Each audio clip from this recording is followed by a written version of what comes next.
Titre: Quand l'argent sème le trouble, un problème courant et sa solution. Marie et Paul formaient un couple que beaucoup envieraient. Ils semblaient complices, partageaient des intérêts communs et parlaient souvent de leur avenir ensemble. Mais derrière cette façade idyllique, un problème grandissait: l'argent. Marie, gestionnaire financière, avait une approche rigoureuse de ses finances. Paul, artiste indépendant, vivait au jour le jour, considérant l'argent comme un moyen de profiter de la vie plutôt qu'un but en soi. Au début, leurs différences semblaient enrichir leur relation, mais avec le temps, elles devinrent une source de conflit. Un soir, alors qu'ils planifièrent des vacances, Paul suggéra une destination exotique. Marie, calculatrice en main, répondit: « Tu sais qu'on ne peut pas se permettre ça en ce moment, non ?» Paul soupira. « On travaille dur toute l'année, et toi, tu veux qu'on économise tout. On vit quand ?» C'est un problème courant. Beaucoup de couples, comme Marie et Paul, se retrouvent confrontés à des divergences sur la manière de gérer l'argent. Mais ce n'est pas uniquement une question de différence personnelle.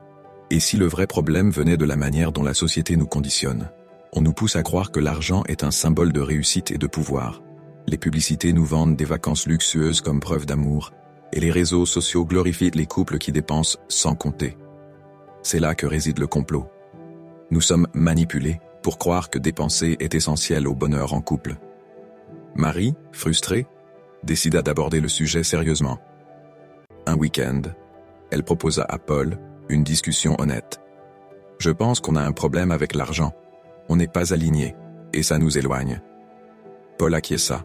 « C'est vrai, mais je ne veux pas qu'on laisse l'argent dicter notre relation. » Ils prirent alors une décision importante: consulter un conseiller financier spécialisé dans les couples. Ce dernier leur expliqua une vérité essentielle. L'argent n'est qu'un outil. Ce qui compte, c'est de construire une vision commune et de fixer des objectifs alignés sur vos valeurs. Ils mirent en place une stratégie simple mais efficace. Budget commun. Ils établirent un budget qui respectait les priorités de chacun. Épargne dédiée, une partie de leurs revenus allait à un fonds pour les projets qu'ils planifiaient ensemble, comme des vacances.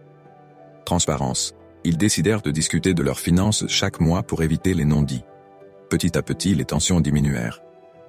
Paul comprit l'importance de la planification, et Marie apprit à relâcher un peu son contrôle pour profiter du moment présent. Conclusion. Le problème d'argent dans les relations est souvent évitable. Ce n'est pas l'argent en soi qui cause des tensions, mais le conditionnement qui nous pousse à en faire une mesure de réussite ou d'amour.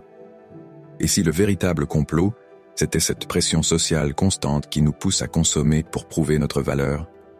La solution est simple: reprendre le contrôle.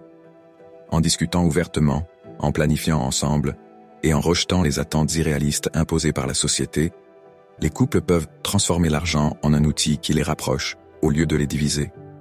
L'amour ne se mesure pas à la taille du portefeuille, mais à la profondeur de la connexion.